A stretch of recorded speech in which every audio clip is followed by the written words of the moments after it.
আমার শ্বশুর আর শাশুড়ি সবসময় নিজেদের মধ্যে ঝগড়া করত।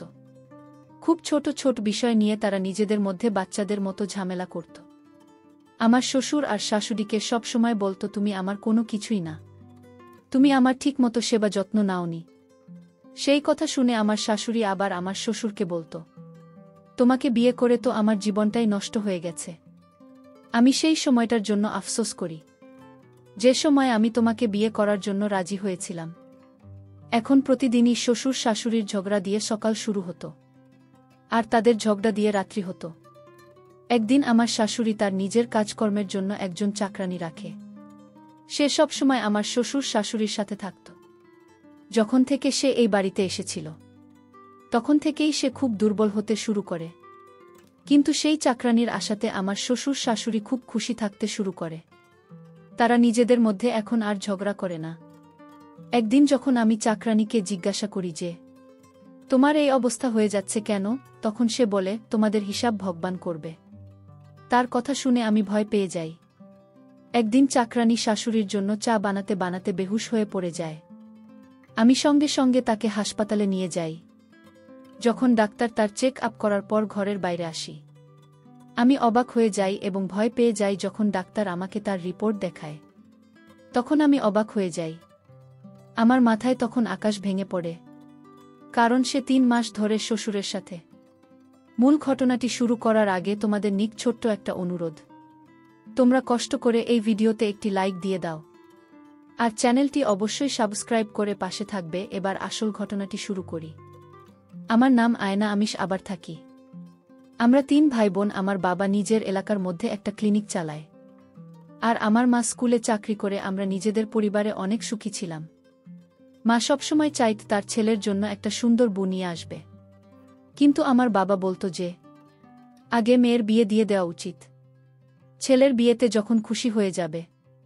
কিন্তু মেয়েদের বয়স বেশি হয়ে গেলে তাদের জন্য কোনো ভালো সম্বন্ধ হয়তো খুঁজে পাওয়া যাবে না। আমি আমার ভাইদের থেকে অনেক ছোট ছিলাম। আমি এখনও পড়াশোনা করতে চাইতাম। আমার ঠাকুমা এবং বাকি পরিবারের লোকজন চাইত যাতে আমার তাড়াতাড়ি বিয়ে হয়ে যায়। এমন নয় যে আমি তাদের উপর অনেক বোঝা হয়ে গিয়েছিলাম। আসলে তারা আমাকে অনেক বেশি ভালোবাসত। আমার নিজের ভাগ্যের উপর পুরোপুরি ভরসা ছিল। কিন্তু আমি এখনই বিয়ে করতে চাইতাম না। আমরা মধ্যবিত্ত পরিবারের মানুষ হলেও আমরা নিজেদের মধ্যে অনেক খুশি ছিলাম। আমার ঠাকুরমা আমার হাতে ঝাড়ু ধরিয়ে দিয়ে বলল, এখন থেকে বাড়ির কাজকর্ম করা শুরু করে দাও। শ্বশুরবাড়িতে গিয়ে সমস্ত কাজই তো তোমাকে করতে হবে। মাত্র স্কুলে চলে যেত আর ঠাকুরমা আমাকে দিয়ে বাড়ির সব কাজ করাতো। বেশিরভাগ সময় আমাকে দিয়ে রান্না করাতো। আমার ঠাকুরমা সম্পর্ক অনেকটা চোর পুলিশের মতো হয়ে গিয়েছিল। ঠাকুমা আমার কাজে ফাঁকি দেওয়ার গল্প বাকিদের শোনাতে, আর আমি সেই সমস্ত কথা শুনে লজ্জিত হতাম। এখন আমার জন্য অনেক গিয়ে সম্বন্ধ আসতে শুরু করে। মা যখন বলে যে তার এক বান্ধবী ছেলের জন্য সে বোমা খুঁজছে, আর তারা তাদের ছেলের জন্য আমাকে দেখতে আসতে চায়, তখন মা বলল, ঠিক আছে। যখন তারা আমাকে দেখতে আমাদের বাড়িতে আসে, তখন সেই ছেলেটাকে আমার ঠাকুরমার অনেক বেশি পছন্দ হয়, আর তড়িঘড়ি করে আমার বিয়ে দিয়ে দেওয়া হয়। বাবা মার থেকে আলাদা হয়ে যাওয়াটা খুব সহজ কাজ নয়। একজন মহিলা সারা জীবন অনেক পরীক্ষার মধ্যে দিয়ে যায়। বিয়ের সময় আমার ঠাকুরমা আমাকে অনেক বুঝিয়েছিল, একজন বুদ্ধিমতী মহিলার সংসারকে স্বর্গ বানিয়ে দিতে পারে। মহিলার মধ্যে সহনশক্তি এবং আদবকায়দা হওয়াটা খুব জরুরি, তবে সংসার এবং ঘর সুখের হয়। আর সবথেকে প্রয়োজনীয় কথা হল নিজের স্বামীর মন জয় করে চলা। আমার স্বামী খুব বুদ্ধিমান মানুষ ছিল। সে শাড়ি এবং গান ভীষণ পছন্দ করত। আমি তাকে অনেকবার তার পছন্দের কথা জিজ্ঞাসা করলে সে বলত, আমার বুদ্ধিমতী হবে, আর আমি যেমন চাইবে সেভাবেই চলবে। কিন্তু আমি একদমই তার মনের মতো ছিলাম না। আমি শাড়ি ও গান কোনোটাই পছন্দ করতাম না। আমার নতুন নতুন বিয়ে হয়েছে, তাই সেই পরিবেশে মানিয়ে নিতে আমার অনেকটা বেশি সময় লাগছে। আমার শ্বশুরবাড়ির লোকজন অনেক ভালো ছিল। আমার শাশুড়ি সবসময় নিজের কাজ নিয়ে ব্যস্ত থাকত। আমাকেও খুব একটা বিরক্ত করত না, এবং আমাকে আমার নিজের কোনো কাজ করা থেকে আটকাতে না। আমার যা ইচ্ছা হতো আমি তাই করত। আমার শ্বশুর শাশুড়ির মধ্যে প্রায় দিনই ছোট ছোট বিষয় নিয়ে ঝগড়া হতো, কিন্তু তারা আমাকে কোনোদিন কেউ কিছু বলত না। আমার যখন মনে হতো আমি ঘুমোতে যেতাম। আবার যখন আমার মনে হতো তখন আমি উঠতাম বাড়িতে। যখন একা থেকে আমি বিরক্ত হয়ে যেতাম তখন শাশুড়ির কাছে গিয়ে বসতাম, তার সাথে অনেক গল্প করতাম। সেও আমাকে অনেক গল্প শোনা। কিন্তু আমি লক্ষ্য করেছিলাম আমার স্বামী আমার সাথে খুশি নয়। সব সময় কোনো না কোনো বই পড়ত, বাগান শুনত।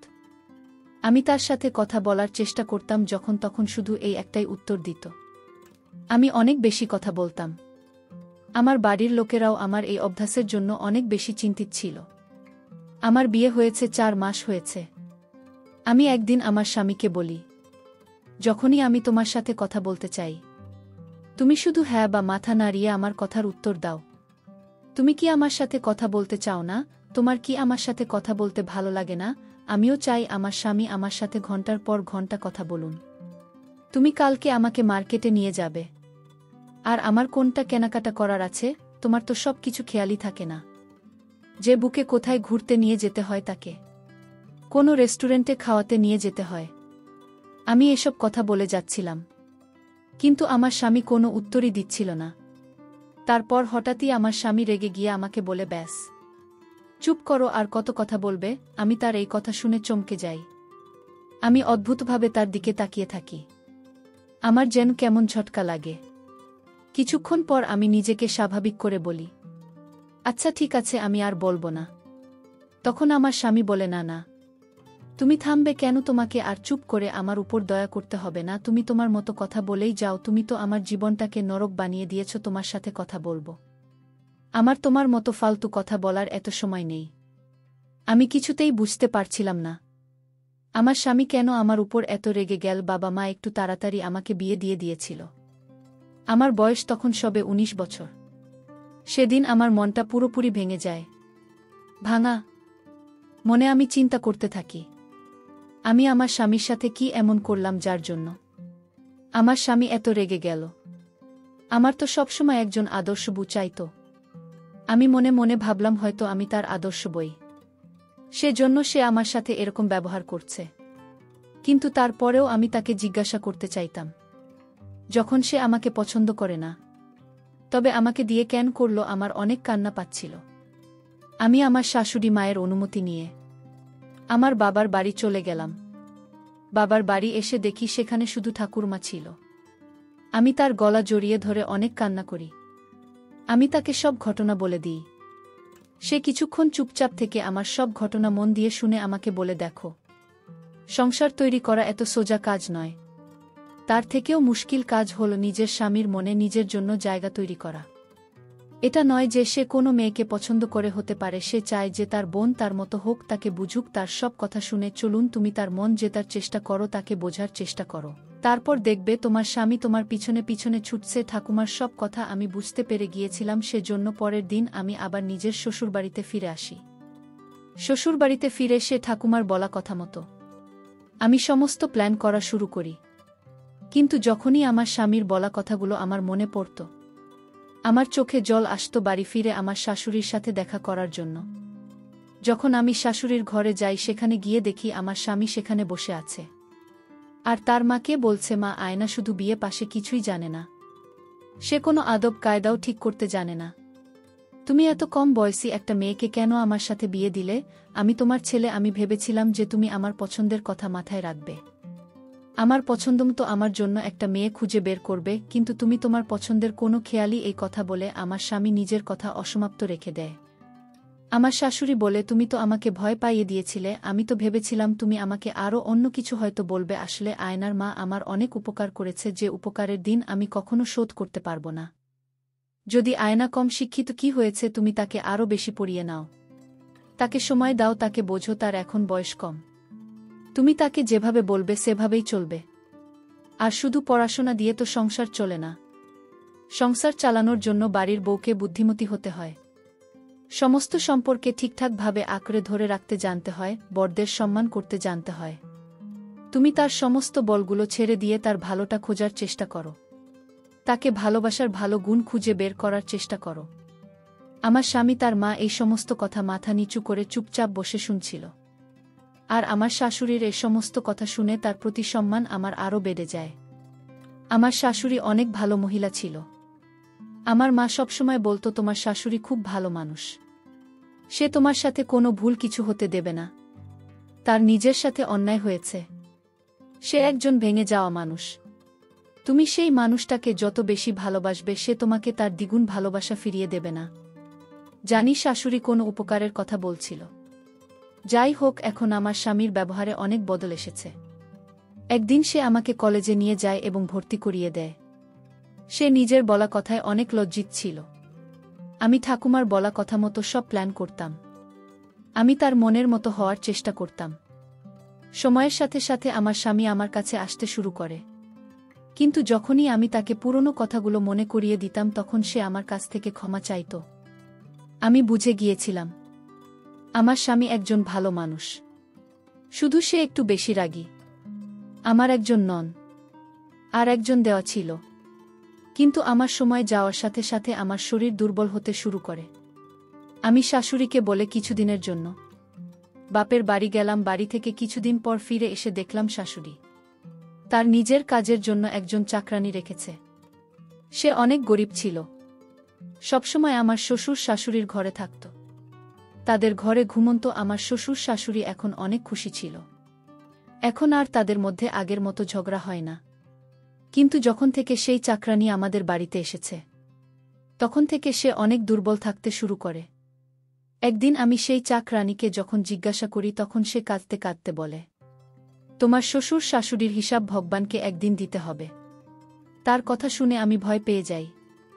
আমি ভয় পেয়েছিলাম এই ভেবে যে তার অভিশাপ আমার না লেগে যায়। কিছুদিনের মধ্যেই সেই চাকরানী আরও শারীরিকভাবে অসুস্থ হতে থাকে। তার শরীর হলুদ হয়ে যায়। সে যখন হাত তখন তাকে দেখে এমন মনে হতো যে সে যেন এখনই পড়ে যাবে। সেদিন শাশুড়ির জন্য চা বানাচ্ছিল, তখন সে মাথা ঘুরে পড়ে যায়। আমি তাড়াতাড়ি তাকে হাসপাতালে নিয়ে যাই। ডাক্তার চেকআপ করে যখন ঘরের বাইরে আসে তখন চাকরানীর রিপোর্ট দেখে তো আমার হুঁশ উড়ে গেল। কারণ চাকরানী মা হতে চলেছে। তাহলে এটা কিভাবে সম্ভব? পরে যখন চাকরানীকে জিজ্ঞেস করা হয় তোমার সাথে এমন অন্যায় করেছে তখন চাকরানী কেঁদে কেঁদে বলল, এসব তোমার বাবার জন্য হয়েছে। আমার শ্বশুর যে এমন হতে পারে তা আমার কল্পনার বাইরে ছিল। শ্বশুর তখন তার ছেলের কাছে ভুল স্বীকার করে এবং ক্ষমা চায়। কিন্তু তার ছেলে বলল, আমার এমন ভাবার প্রয়োজন নাই। তুমি যে চাকরানীর সাথে অন্যায় করেছ সেটার জন্য তোমার বিচার হওয়া উচিত। তারপর তার ছেলে পুলিশকে ফোন দেয়, আর পুলিশ এসে তার বাবাকে গ্রেপ্তার করে নিয়ে যায়। আর এদিকে চাকরানীকে 10 লাখ টাকা দিয়ে ভালো একজন পাত্র দেখে বিয়ে দিয়ে দেয়।